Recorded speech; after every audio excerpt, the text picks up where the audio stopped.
Em 11 de maio de 1975, o jornal Notícias Populares anunciava na capa, em letras garrafais, "Nasceu o Diabo em São Paulo".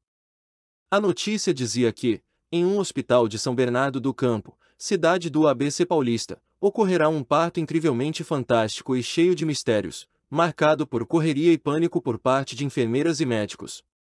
Segundo a publicação, o bebê tinha aparência sobrenatural, com todas as características do diabo, em carne e osso, e já nasceu falando, ameaçando a própria mãe de morte. A criança possuía o corpo cheio de pelos, 2 chifres pontiagudos, um rabo de aproximadamente 5 centímetros e o olhar feroz, que causa medo e arrepios. Nenhuma outra publicação noticiou a história. Melhor para o NP, que viu a edição se esgotar rapidamente. Nas 2.000 bancas que vendiam o jornal em São Paulo, sobraram só 8 exemplares. Apesar do sucesso, o editor-chefe, Ebrahim Ramadan, relutou em seguir com o caso, mas a direção mandou a redação continuar. Até 8 de junho, foram feitas 27 reportagens. Por que o bebê nasceu assim?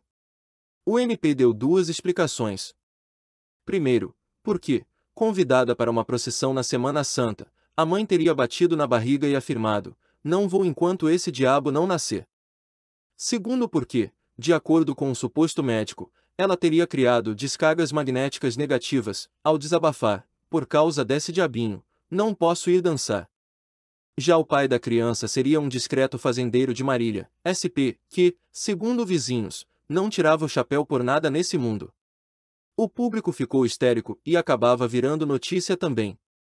A operária Maria Aparecida, por exemplo, foi para a maternidade, exigindo que isso aconteceu. Então, por que não o mostram? A doméstica Prudência Antônia Pereira garantiu ter visto a criança, quando não entendiam seus desejos, ele rosnava como cachorro. Depois, limpava as unhas com o próprio rabo.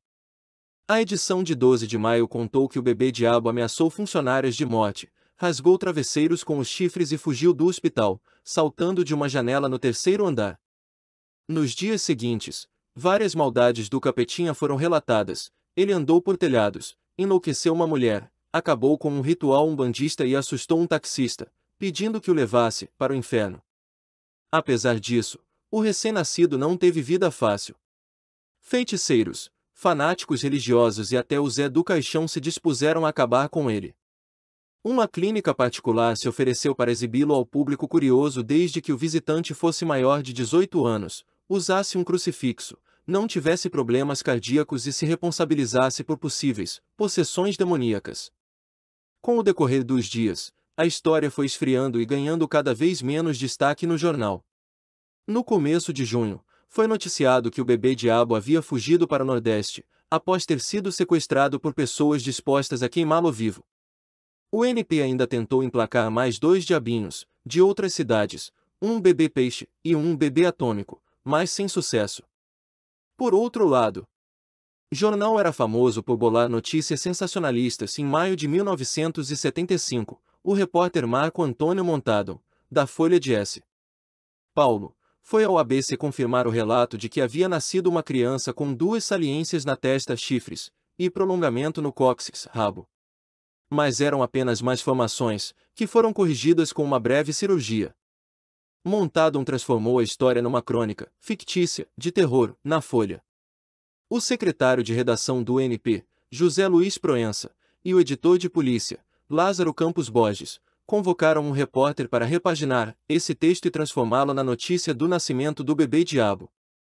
Consultado pela mim, o ortopedista Gustavo Borgo, do Hospital Israelita Albert Einstein, disse jamais ter visto relatos médicos de cauda em crianças. Segundo ele, possivelmente o bebê diabo tinha um defeito congênito comum, chamado mielomeningocele, que prejudica o fechamento da coluna do recém-nascido. É resolvido com uma cirurgia logo após o parto.